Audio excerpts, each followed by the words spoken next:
Copa do Mundo também tem goleiro mão mole, tem goleiro mão de alface, porque o Vozeira do Uruguai levou um piruzão agora contra a Espanha, que, meu Deus do céu, que coisa. Numa Copa do Mundo e precisando da vitória, e o cara me leva aquele piruzão. Glu, glu, glu, glu, glu. Viva a Vozeira! Meu Deus do céu.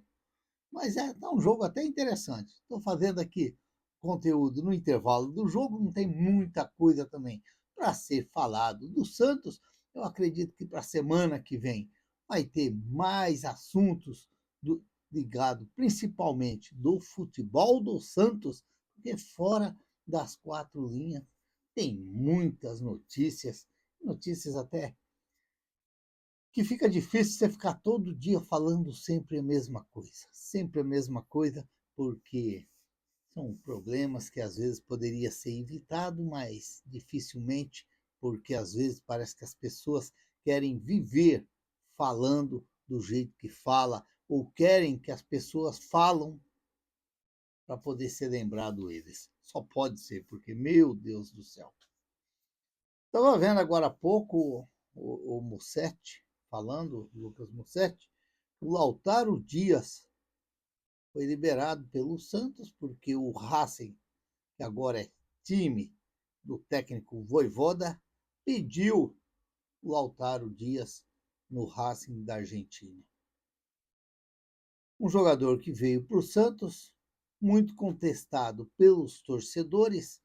Me parece que o Cuca queria muito aproveitar o Lautaro Dias, mas é aquela história. O que o Lautaro Dias fez de bom até agora no Santos foi aquele gol contra o Flamengo, e um baita de um gol, mas que infelizmente também não valeu para nada, porque afinal de contas, no final do jogo, o Santos acabou sendo derrotado, mas ficou aquela pintura de gol, aquela bela jogada do Lautaro Dias e aquele golaço contra o Flamengo, que aí deixou os torcedores do Santos um pouquinho assim, esperançoso, porque, né, depois do gol que ele fez, quem sabe agora o Lautaro pode sim ajudar muito o Santos. Mas se enganamos, porque logo depois também teve a contusão e acabou sendo afastado, e agora teve outras chances, está voltando, mas me parece que o Santos está liberando ele para ser negociado com o Cruzeiro, com o Racing lá. Não sei se o Lautaro Dias seria tudo isso para ajudar o Santos para esse final de temporada. Afinal de contas, será que no final do ano, no final da temporada, o Santos vai exercer a compra do Lautaro Dias?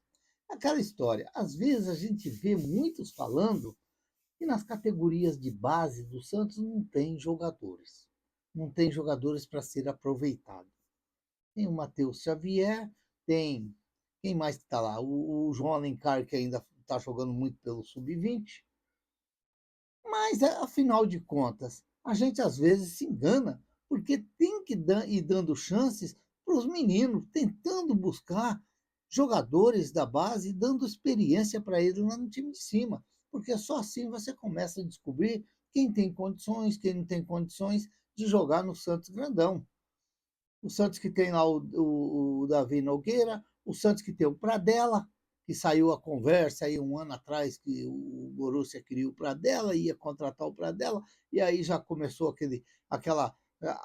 o burburinho da torcida já que não, não, não, não, não, e aí acabou tudo ficando quietinho, e o Pradella está aí nas categorias de base do Santos. Mas tem que ir dando chance para os meninos. Às vezes você descobre o grande jogador nesse momento. É um momento que na hora que você está precisando e de repente o jogador pode estar ali, de repente chegar e abraçar a chance e dar continuidade na carreira. Mas do que você ficar brigando ou lutando com um jogador que você sabe que no final você não vai exercer a compra dele, porque é um jogador que até agora ele veio, não diz porque veio para o Santos. Porque, como eu falei, tirando o gol contra o Flamengo, foi o que o Lautaro Dias fez de bonito no Santos, porque até agora não foi tudo aquilo que os torcedores do Santos, quer dizer, nem esperava, eu nem esperava. Quando o Santos trouxe o Lautaro Dias, eu já fiquei, mas será que é o jogador ideal para o Santos mesmo? Será que é o jogador ideal para o Santos? Então, vamos ver. Tomara que, se ele não continuar no Santos, que ele seja feliz aonde ele for. E o Neymar, que parece que deu não para o Futebol Clube Cincinnati dos Estados Unidos. Parece que o Neymar não vai para o Cincinnati. É claro que conforme vai passando a Copa do Mundo e o Neymar vai ganhando ritmo de jogo na Copa do Mundo, vai aparecer sim as propostas para o Neymar. Lembrando que o Neymar tem contrato com o Santos até o final do ano, e aí a partir de agora ele já pode assinar um pré-contrato com qualquer um outro time. Mas vamos ver qual que vai ser a gratidão do Neymar com o Santos, qual vai ser o aproveitamento do Santos com o Neymar, e tudo isso daí vai ser colocado sobre a mesa. Vamos ver como é que vai ser, porque a gente sabe, se o Neymar estiver bem na Copa do Mundo, ele entrou lá aos 20 minutos, jogou 20 minutos contra a Escócia. É claro que deu aquele amp no jogo, porque o Neymar estando dentro de campo é diferente, é diferente. Ele já toca para lá, toca para cá, já procura para receber. É um jogador que sempre quer estar com a bola no pé. Mas vamos ver, porque conforme vai passando os jogos ali, ele vai cada vez mais se aperfeiçoando dentro da seleção brasileira, porque, como eu sempre falei aqui, eu não tinha dúvida que o Neymar seria convocado para a Copa do Mundo. Eu não tinha dúvida disso, sempre falei aqui no canal, aqui todo mundo sabe, e acredito sim que se ele não tiver a infelicidade de se machucar, Neymar ainda vai ser o grande jogador do futebol brasileiro nessa Copa do Mundo. O francês hoje fez 3 gols. 3 gols. Quer dizer, está precisando agora o Neymar desencantar o Brasil também. Porque os grandes nomes da Copa do Mundo, todos eles estão fazendo bonito na Copa do Mundo. Quem sabe vai ser a vez do Neymar segunda-feira contra o Japão. E o jogo do Santos na Sul-Americana contra a Universidade Central da Venezuela pode ter alteração de campo, porque da tragédia que houve na Venezuela essa semana, e o Universidade Central que teve uma vítima, um jogador que faleceu no terremoto, parece que é Ivete, alguma coisa assim, menino de 18 anos. É duro, não só porque é jogador, por tantas vítimas que tem lá. Eu estava vendo, parece que 900 e poucas pessoas já perderam a vida, né? É difícil, é, é um sentimento de todo o povo, porque a gente não quer ver essas coisas acontecendo, mas é a natureza, fazer o quê, né? Mas hoje foi anunciado que o menino de 18 anos, acho que é Invete, acho que é esse nome aí, faleceu no terremoto, parece que estava numa praia, num apartamento e justo ali foi acabou sendo atingido pela essa tragédia, coisa que acontece, fazer o quê? A natureza.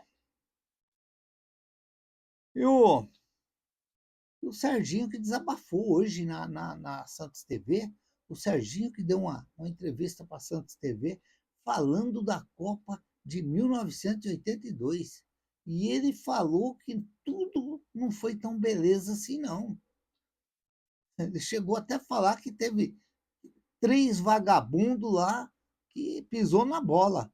Quem serão esses vagabundos, a gente não sabe.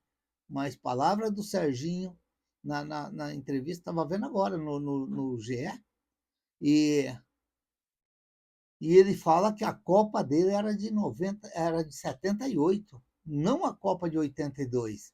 A Copa de 82, é claro que a gente sabe que tudo para fora era bonitinho.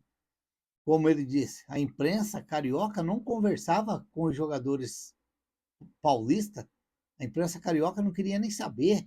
Era um negócio meio estranho. Essas coisas aí teve muito dentro de seleção aí para trás.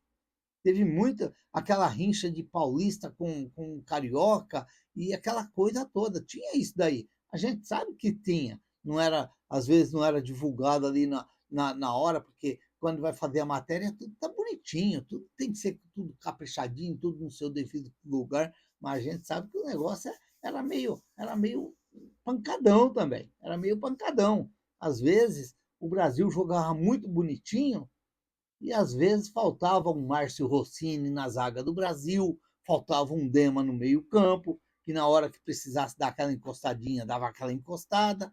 Então era um negócio meio desse jeito aí. Era muito joguinho bonito. E o Serginho, a gente via que ele estava ali naquele comando de ataque, porque na cabecinha de todo mundo, o centroavante do Brasil naquela Copa era o Careca. Era o Careca, não era o Serginho. Mas teve a contusão do Careca, o Careca não pôde ir para o jogo, e aí ficou por conta do Serginho. E o Serginho, hoje, ele acabou abrindo a boca e, como se diz, nem tudo era maravilha naquele elenco da seleção brasileira em 1982. Que coisa, que coisa. É claro que a gente sabe que no meio de um grupo de pessoas, nem todos pensam igual, nem todos pensam igual. Ou às vezes a gente imagina por exemplo, essa seleção brasileira aí. Será que não tem alguém ali no banco que fala assim, porra, se pô, eu jogo melhor que esse cara que está jogando? É sempre assim, é claro, mas como se diz, quando você está na frente da câmera ali, da televisão ali, tudo tem que ser bonitinho, falado bonitinho, tudo tem que estar tudo nos seus devidos lugares. É claro que nem tudo é mil maravilha. Mas, como se diz, o Serginho que se declarou falando que era santista,